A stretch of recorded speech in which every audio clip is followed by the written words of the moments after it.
다카이치 사나의 일본 총리가 중의원 해산을 공식화하면서 무역 압박을 이어가는 중국에 강경하게 대응하겠다는 뜻을 밝혔습니다. 다카이치 총리가 대만에 전쟁이 발발한다면 개입하겠다는 발언을 두고 중국과 일본이 연일 신경전을 벌이고 있다. 역사적으로도 양국은 19세기 말 한반도와 주도권을 놓고 청일 전쟁을 벌이기도 했다.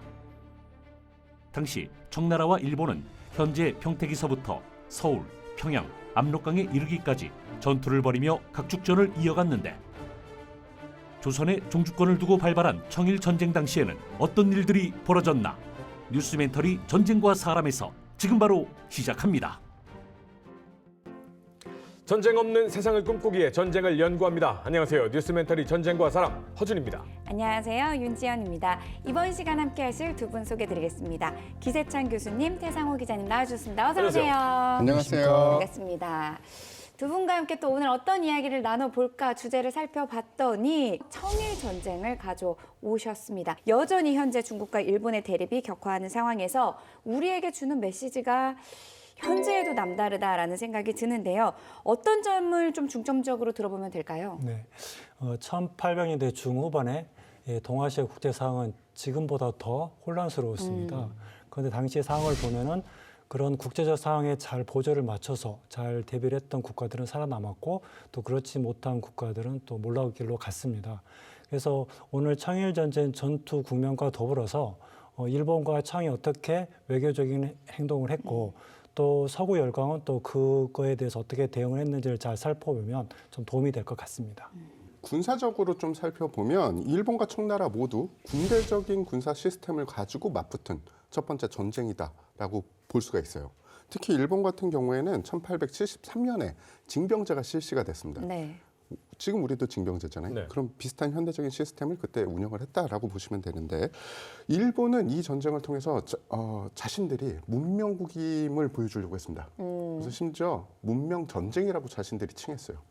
그 뜻은 뭐냐 하면은 문명인 일본과 비문명인 중국이 싸운다라는 게 있고요. 또 하나는 아무리 근대화되고 그 사단식 편제를 했어도 그러면 전쟁법을 준수하면서 했어야 되는데 동학 농민군을 진압하는 과정에서도 너무 많은 희생자, 일반 시민을 포함한 너무 많은 희생자가 났고 그리고 청일 전쟁 전투 와중에 학살이 많이 일어났죠. 그래서 뭐 일본 당시 외상이었던 무스와 그리고 군 수뇌부에서는 우리는 문명국이요, 우리는 전쟁법을 준수하오라고 얘기를 했으나 하나도 지켜지지 않았군요. 그게 잘 지켜지지 않았죠. 자, 그러면 시간을 거슬러 올라가 보도록 하겠습니다. 19세기 말 당시 청나라와 일본은 조선을 중앙에 두고 신경전을 벌이던 때가 되겠습니다. 이때 동아시아의 정세는 어땠습니까? 네, 청나라는 뭐 아시다시피 1840년과 60년에 아편 전쟁을 두 번 겪었지 않습니까? 겪은 후에 우리도 이제 서구식 근대화를 추진해야 되겠다 이렇게 하고요. 일본도 1853년에 이제 페리 제독이 흑선을 가지고 문호를 개방시켰거든요. 그래서 양 국가가 전부 다 이제 근대화를 추진합니다. 그런데 청나라 입장에서 보면은 사실 일본을 어떤 국가로 봤을까요? 동등한 국가로 봤을까요? 그러지 않았었죠. 예. 일본은 종속국으로 보지 않았겠습니까? 그런데 일본이 이렇게 메이주시를 추진하면서 좀 자신감을 갖게 되죠. 사실 일본은 과거부터 이렇게 군사력은 좀 강했지 않습니까? 1870년에 이제 일본 고관을 직내 총독이라고 하는데 리용자에게 보냅니다. 그래서 우리가 좀 국교를 좀 체결하고 싶다. 그래서 조약을 체결하고 싶다 하죠. 근데 이제 그 청나라에서는 외교를 담당하는 게 총리 아문이라고 있었거든요.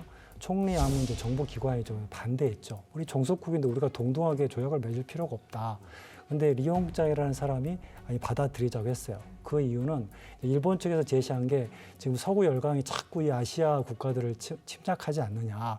일본이 군사력이 세니까 우리가 서로 이렇게 조약을 맺으면 침략했을 때 도와줄 수가 있다. 이렇게 네. 설득을 한 거죠. 사실은 좀 설득력이 있잖아요. 있죠. 그래서 이제 1871년 9월 13일에 중일 수호조교 통상장정을 체결하죠. 근데 이게 참 의미가 있어요. 뭐 그냥 국교 체결한 거 아니에요. 그런데 사실은 여기에 이런 그 내용에는 상대방 영토를 침범하지 않는다. 이유 없이는 상호 온전한 내용이 있는데 이 말은 결국 어떤 조선에 대해서도 일본이 간섭할 수 있는 어떤 그런 구실을 갖게 되는 것이죠. 그럼 지금 이 동아시아 정세가 긴박하게 흐르는 과정에서 조선의 상황은 어땠나요? 네. 이 아편 전쟁 이제 직후에 1863년에 그 전까지는 외척 세력이 안동 김씨부터 해가지고 외척 세력이 많았는데 이제 흥선대원이 등장을 하죠. 고종이 즉위하고 흥선대원이 섭정을 한 10여 년 정도 합니다. 사실 이제 흥선대원이 욕을 많이 먹는 사람이긴 하죠. 세국 정책을 펴서. 그러나 실제 내정에서는 상당히 여러 가지 것들을 했습니다. 왕권을 강하고 외척 세력을 멀리하고 특히 흥선대원이 추진했던 게 삼정 정책이라는 게 있어요. 삼정 뭐냐면 이제 전정, 군정, 황곡인데요. 이제 세금 제도를 좀 개편을 해요. 그리고 이제 그 흥선대원이 좀 잘 못한 것은 이제 경복궁을 좀 중건한 게 조금 문제가 됐죠. 이제 천문학적인 이제 자금이 들어가면서 민생이 조금 피폐해져서 결국은 몰락을 하고 이제 정권을 다시 이제 고종한테 넘겨주게 되죠.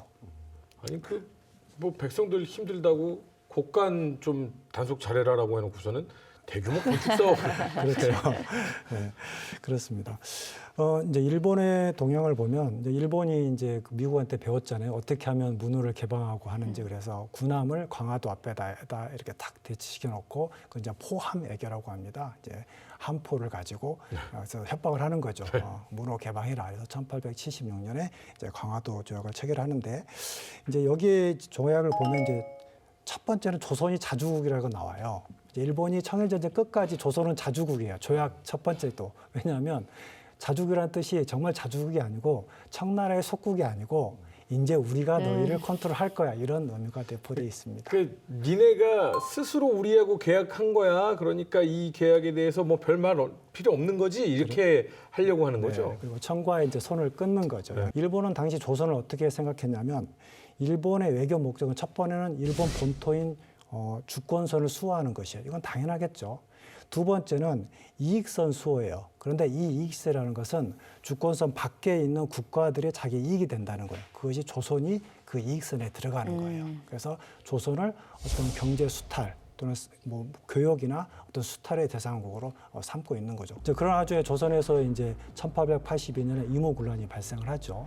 이모군란은 다 아시다시피 이제 구국식 군대가 이제 반기를 들어서 주로 타겟이 됐던 것은 민씨 어떤 외척 세력, 그 다음에 일본 공사관이었어요. 그래서 일본 공사를 습격하니까 사실 일본 사람들이 한 20여 명이 이제 사상을 당해요.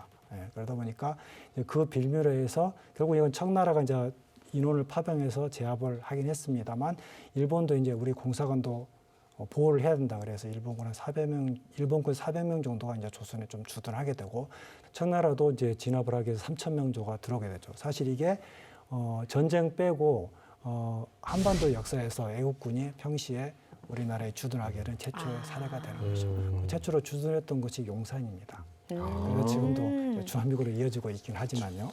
용산에 처음 주둔군이 들어오기 시작한 거군요. 그렇죠. 그러다 보니까 이제 청과 일본이 조선에 이렇게 세력이 들어오다 보니까 조선의 어떤 그 정치 세력도 두 개로 나눠지죠. 그래서 어떤 민씨 외척 및 권신들의 한 파가 있고요.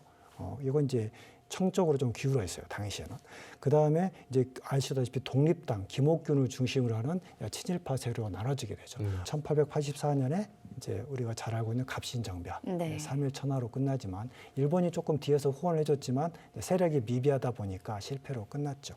그런 상황에서 이제 일본은 무엇을 추구하냐면 크게 이제 두 가지를 추구해요. 하나는 이제 청나라와 좀 더 대등한 관계가 되고 싶어해요.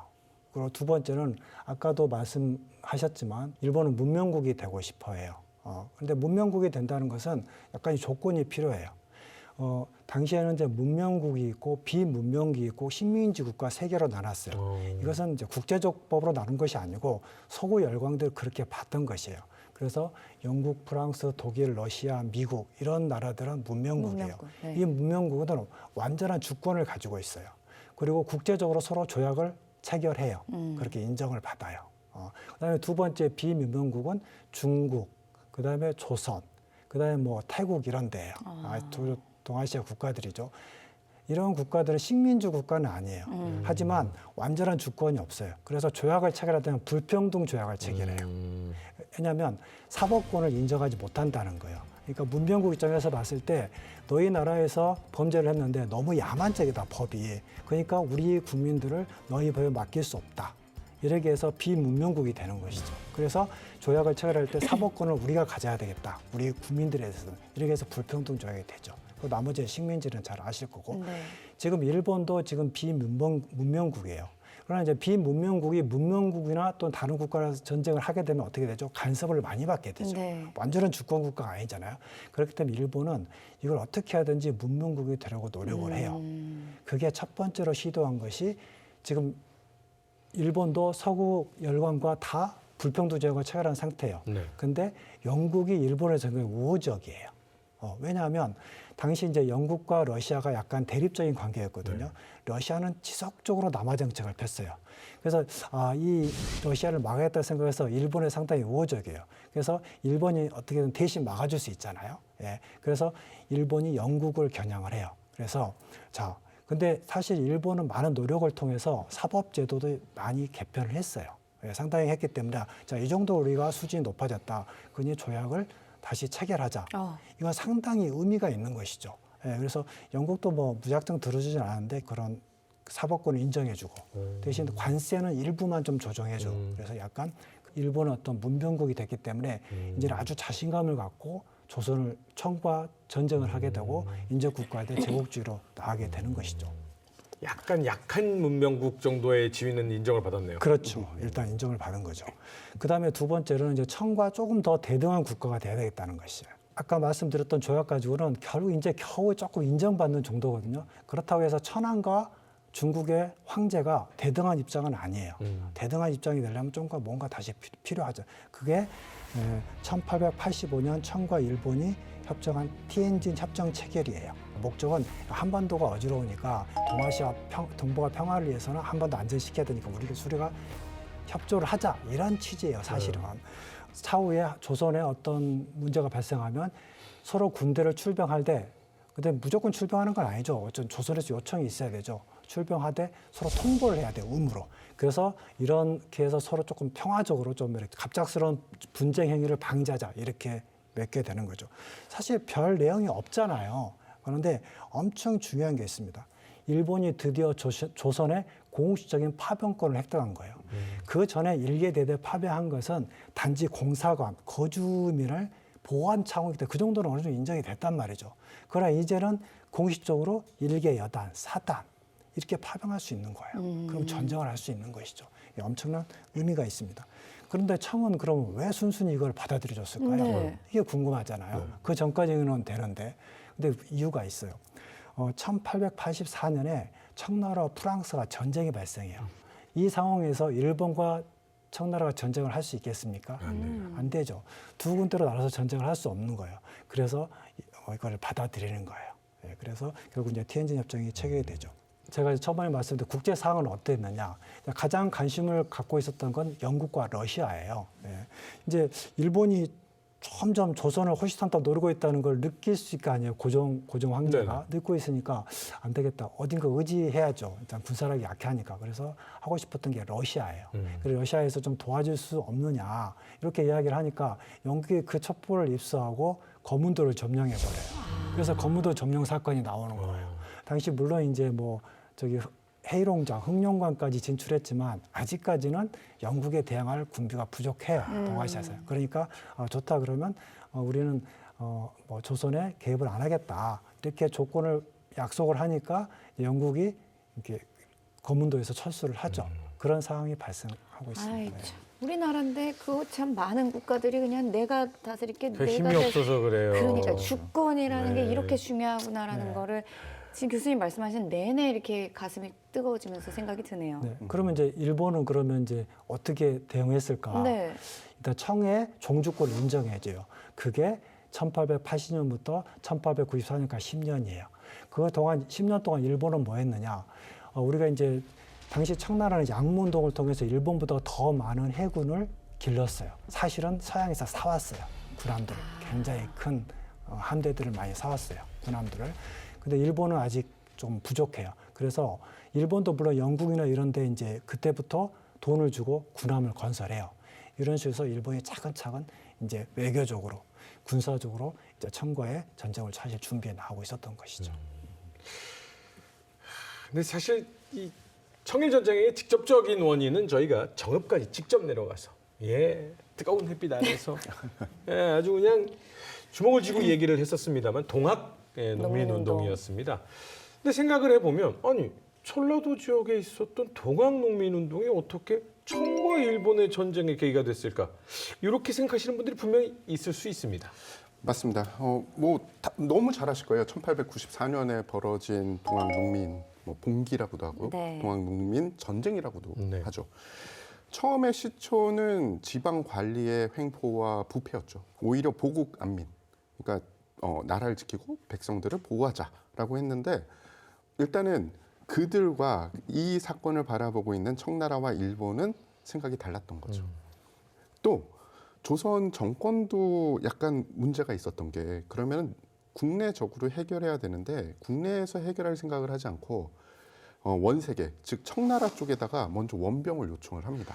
그러니까 이게 국내에서 해결할 생각을 못한 게 아니라 해결할 능력이 없었던 가능성이 좀 높지 둘 않을까요? 다 마찬가지였어요. 왜냐하면은 관군이 그렇게 제대로 된 작전을 벌이지 못하니까 그리고 못할 거라는 걸 알고 있으니까 그냥 좀 빠르고 손쉬운 방법으로 이게 뭐 외세의 손을 벌린다 이런 어떻게 보면은 자정적인 생각도 없었던 것 같아요. 그리고 그때 문서를 보면은 정말 절절합니다.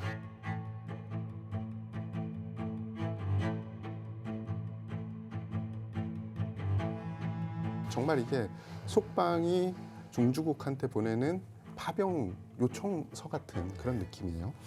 그래서 청은 당연히 받아들이죠. 왜냐하면은 기회죠. 네. 네.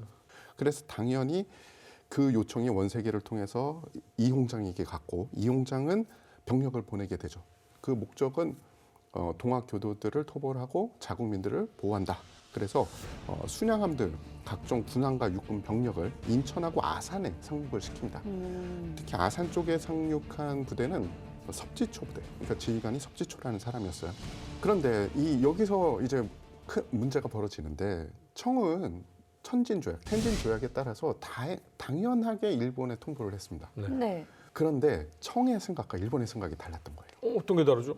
청은 우리도 철병할 수 있으니 우리도 병력을 보낼 수 있으니 공사관이나 아니면 거주민 정도 보호하는 몇 개 중대 정도 해봤자 대대 정도 보내겠지라는 게 청의 생각이었고 네. 일본은 당시 그렇게 생각을 안 했어요. 일본은 신속히 파병 부대를 결정을 하고 인천과 부산에 최신 함정을 보냅니다. 그리고 전쟁을 지휘할 대본영을 히로시마에 설치를 해요. 일본군은 1894년 6월 10일 인천에 상륙을 해서 본대는 용산에 주둔을 해요. 아까도 용산에 대해서 이야기를 했지만 용산은 물류나 보급이 들어오기 쉬울 뿐만 아니라 수도인 한양, 그러니까 한성을 위협하기가 너무 좋은 위치였던 겁니다. 아니 텐진 조약으로 상호 간에 병력을 보낼 수 있다. 대신에 통보는 하자. 이렇게 맺었고 조선에서 청나라에게 나는 우리가 이 반란을 막을 이 힘이 없어요. 그러니까 좀 도와주세요라고 했고 그래서 청나라에서 알았어 동생 그럼 우리가 도와줄게라고 파병을 한 거잖아요. 근데 갑자기 느닷없이 일본에서 야 우리 군대 보내서 전쟁하자. 왜 갑자기 이렇게 간 거예요? 그러니까 일본도 이제 파병을 한다고 하는데 그 목적은 자국민 보호예요. 예. 이런 초유 사태가 일어났으니 그렇죠. 우리 지난번- 일본인 지역에 네. 혹시라도 문제가 생길까 봐 그거 보호하러 보낸다. 유목곤란 때 20여 명이 죽었잖아요. 네. 예, 그렇기 때문에 그런데 아주 조직적이에요. 뭐냐면 이미 그런 상황을 알고 있었고 오토리 공사라고 있거든요. 예, 오토리 공사가 이제 한국공사조선공사인데 이 오토리 공사가 은밀히 일본으로 건너가요. 그 이유는 뭐냐면 대략 한 4천여 명 정도를 일본군이 파병을 하는데 4천 명을 파병한다는 건 말이 안 되잖아요. 그렇죠. 뭐 청이야 뭐 동학군을 진압한다는 명목하에 몇천 명을 보낼 수 있지만 일본군이 4천 명 온다는 건 말이 안 돼요. 그게 뭐냐면 군함을 이 오토리 공사를 호송한다는 명목하에 4천 명을 보내요. 말도 안 돼. 얼마나 계획적인지 알 아예 수가 전쟁을 있겠죠. 계획하고 온 거네. 네, 그렇죠. 아예 전쟁을 계획한 거예요. 이거 아까 말씀하신 대본영을 설치했다고 하는데 이 대본영은 전쟁 지도기구예요. 그렇죠. 보통 일본이 전쟁할 때 그걸 지금 설치하죠. 전쟁이 안 났는데 대본영을 설치한 거예요. 그러니까 일본이 이미 전쟁으로 가려고 확고하게 결심했어요.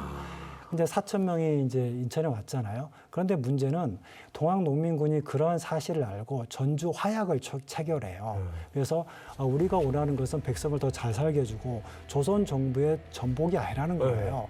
더 살게 해주고 좀 뭔가 탐관을 없애고 이런 걸 요구했고 그렇죠, 그렇죠. 그렇기 때문에 조선 정부도 그걸 받아들이죠. 그러니까 이제 어떻게 되니까 이제 돌아가야 되는 거죠. 끝난 거예요. 예. 그래서 이제 그 텐진 조약에서 철군을 해야 되는데 일본이 어렵게 왔는데 철군하기 싫은 거예요. 그러다 보니까 비밀밀을 하나 만들어야 되잖아요. 그래서 무엇을 만드냐면 청나라한테 야, 조선이 지금 이렇게 동학농민도 일어나는 거 보면 내장 개혁에 문제가 있어. 내장이 굉장히 부패하고 혼란스러운 거야. 우리 두 나라가 조선 내장 개혁을 하자 이렇게 제시를 해요. 괜찮아. 준혁이 갑자기 군정을 세우겠다고요, 갑자기? 그렇죠. 그것도 청나라하고 같이 공동 군정을 하겠다? 네네네. 참네. 군정까지는 아니지만 어쨌거나 이런 군대를 주둔시키면서 내장 개혁을 하자. 근데 사실은 오토리 공사는 철수를 하려고 했었어요. 네. 뭐 보니까 이미 상황이 끝났는데. 끝난 거예요. 그런데 이제 그 일본 본토에 있는 어떤 특히 군부, 이 이토 수상 이런 사람들이 이번 기회가 아니면 다시 안 올 것 같거든요. 그래서 그러면 우리라도 단독으로 하겠다. 이렇게 이야기를 해요. 청나라는 계속 철수를 하려고 하고. 근데 그런 거에 있어서 명목이 있어야 되잖아요. 당연한 거죠. 그것이 내정 개혁이에요. 맹금이 없습니다. 라고 하니까 아니야, 썩었어. 조선은 썩었어. 그렇죠. 그러니까 우리가 바꿔줘야 돼. 그렇죠. 왜냐면 우리는 문명국이니까. 그렇죠. 비문명국이가 스스로 할 수 없다는 거예요, 본인들이. 그러니까 당시에 일본 상황을 보면 그냥 철수를 할 수 없는 게 반대파가 있었는데 그 반대를 무릅쓰고 강행을 한 거거든요. 그런데 여기서 벌써 조선으로 건너왔으면 막대한 전비를 썼는데 그 많은 병력이 아무것도 이루지 못하고 철수한다? 그렇죠. 그럼 정권이 흔들리는 거예요. 그래서 그렇죠. 못 갔기 때문에 심지어 어떤 분들은 그럼 동학군하고 전투를 하고 그 다음 전투들이 진행이 된다라고 생각을 하는데 전혀 다른 병력이 운영이 됩니다. 혼성 제9 여단은 아예 그 청일 전쟁을 위해서 파병된 병력이라고 보면 되고 동학농민군은 사실은 동원예비군을 동원을 했습니다. 그들은 아예 동학농민군과의 전쟁만 한 거예요. 근데 처음에는 명목상 그냥 동학민군 그래 니네는 저쪽 가서 저거 맞고 우리는 전쟁 준비한다 이렇게 하고 간 거죠. 그렇죠. 정예군은 청일 전쟁을 위해서 용산에 배치를 해놨고 동학 그 봉기를 진압하는 군은 동원 예비군 그러니까 일본으로 치면 후비 보병 제18대대하고 19대대 이렇게 세 개의 중대 즉 6개 중대를 동원해서 동학농민 진압은 그들에게 맡긴 거예요. 1895년 3월까지 지속이 됩니다. 전쟁은 전쟁대로 이 토벌은 토벌대로 되는데 혹자들은 그런 얘기를 해요. 청일 전쟁의 최대 피해자는 조선인들이다. 그렇죠. 그 이유가 동학농민군 토벌 작전을 대본령에서 명령을 할 때 모조리 사륙하라 혹은 척살, 박살이라는 단어들이 많이 등장을 해요. 그리고 작전 부대는 이를 그대로 따라요. 그래서 이로 인해서 동학 관련 희생자가 약 3만에서 5만 명 정도가 된다라고 하는데 계속 이야기하면서 청일 전쟁의 전체 피해자 수를 제가 말씀을 드릴 텐데 청일 전쟁이지만 제일 많은 희생자는 조선에서 나왔구나라는 생각이 드실 겁니다. 안타깝게도 이 동학농민운동을 계기로 인해서 다시 양국의 개입이 이뤄지게 됩니다. 그럼 이 시점에서 양측의 전력을 좀 살펴보는 게 좋을 것 같은데 청일전쟁 당시에 일본하고 청나라가 동원한 병력은 어느 정도였어요? 이게 좀 이율배반적인 거는 첫 번째 전투가 사실은 청군과 일본군이 교전을 한 게 아닙니다. 1894년 7월 23일 당시 조선 왕궁 경복궁에서 첫 번째 전투가 벌어졌어요. 아까 말씀드렸던 혼성 제9여단 이 주축이 된 이 전투인데요. 초기에 몇 천에서 10,000명 규모로 조선에서 전투를 벌이다가 이제 점점 이 북상을 하면서 황해 전투가 벌어진 이후에는 전선이 중국 본토로 넘어가게 되죠. 그러면서 병력들이 이제 만 단위수가 됩니다. 청은 팔기와 녹영 그리고 근대화된 향용 그러니까 지방군이 이 육군을 대표하는 군대였고요. 그리고 북양해군이라고 어떻게 보면 근대화된 청이 가장 자랑하는 해군이 이 청일전쟁에 주로 활약을 한 부대입니다. 병력이 약 35만 명이 넘는 병력이 1년이 안 되는 전쟁 사이에 참여를 했고요. 일본은 육군의 1군과 2군, 그러니까 총 합쳐서 약 7개 사단 병력과 해군의 연합 함대 병력 포함해서 총 24만 명 이상의 병력이 동원이 돼요. 전쟁에 동원된 양측의 전투함을 좀 비교를 해보면 북양 함대가 독일에서 건조한 7,000톤급 포탑식 전함, 정원과 진원을 포함해서 이게 숫자가 또 약간씩 기록마다 차이가 있는데 13척 정도가 이 전쟁에 투입됐고요. 일본의 연합 함대는 프랑스나 영국 등에서 건조된 4,000톤급 방호 순양함 마츠시다, 이츠쿠시마, 하시다테 요 세 군함을 일본에서는 보통 삼경함이라고 부릅니다. 이 삼경함을 포함해서 총 13척 정도가 동원이 됐습니다. 그러니까 척수로 보면은 약간 비슷하다라고 네. 보면 되고요.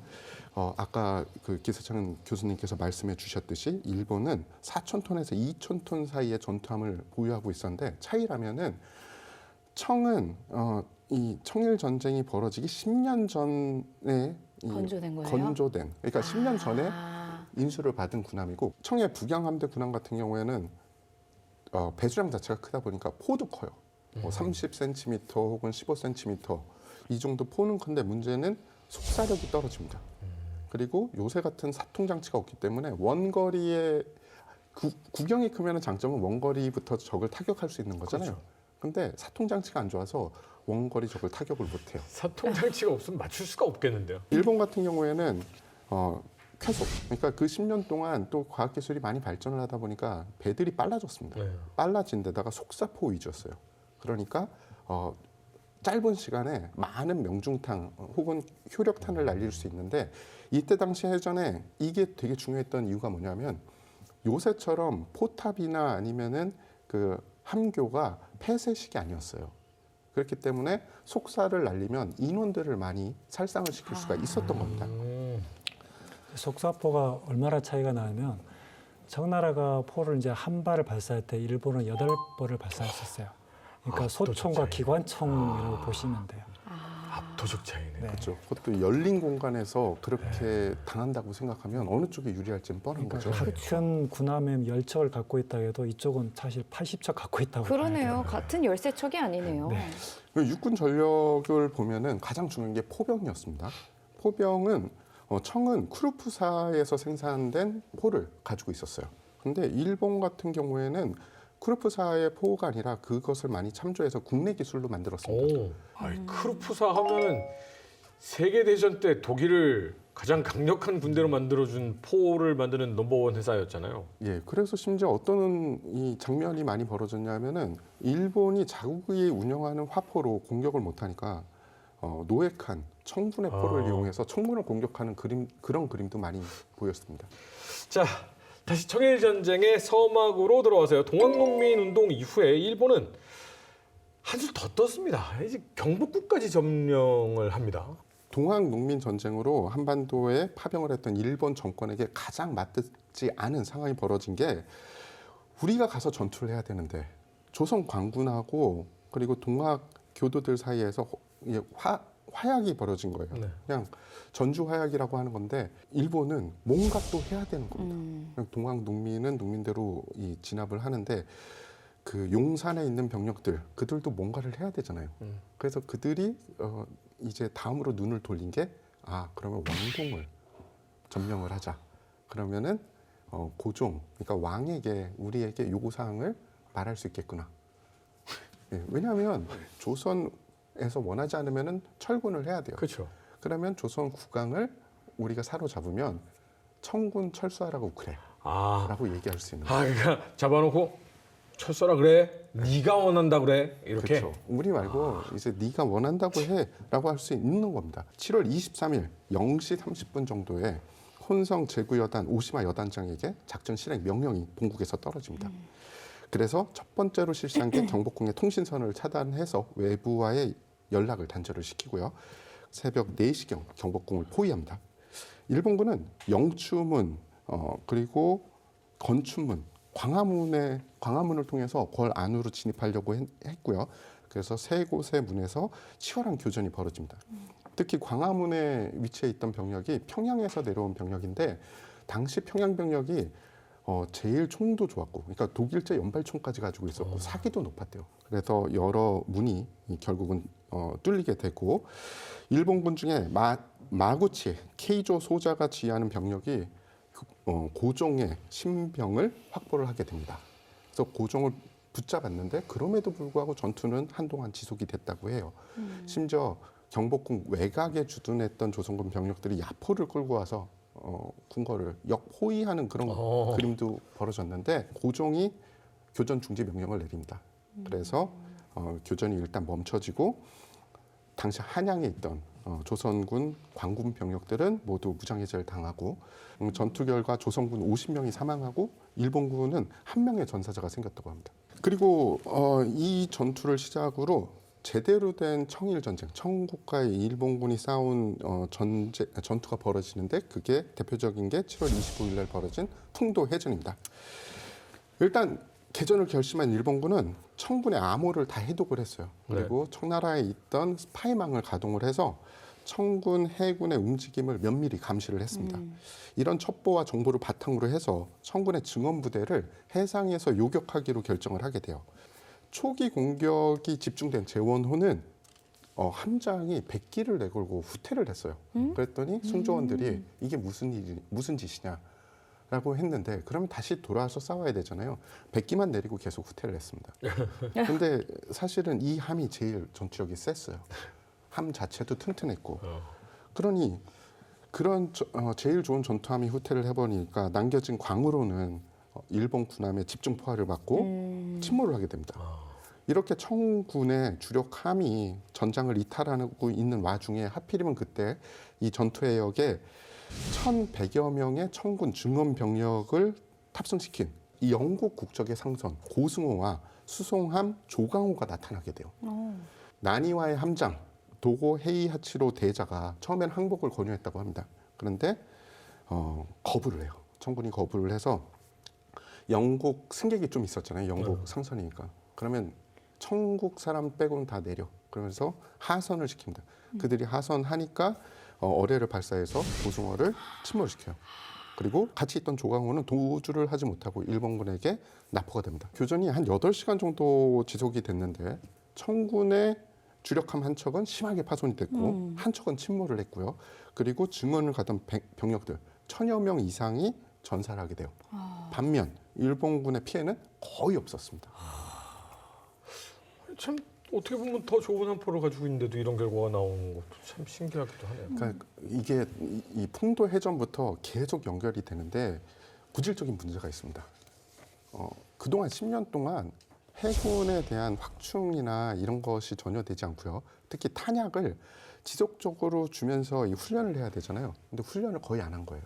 왜냐하면 나중에 말씀드리겠지만 해군 육성 자원이 지원금이 딴 쪽으로 착복이 됩니다. 납품된 포탄 자체도 도자기가 안에 들어있다든지, 네? 그리고 막 흙이 들어있다든지, 시멘트 같은 것이 들어있어서 심하네요. 그래서 피탄을 당한 일본군 기록이 있어요.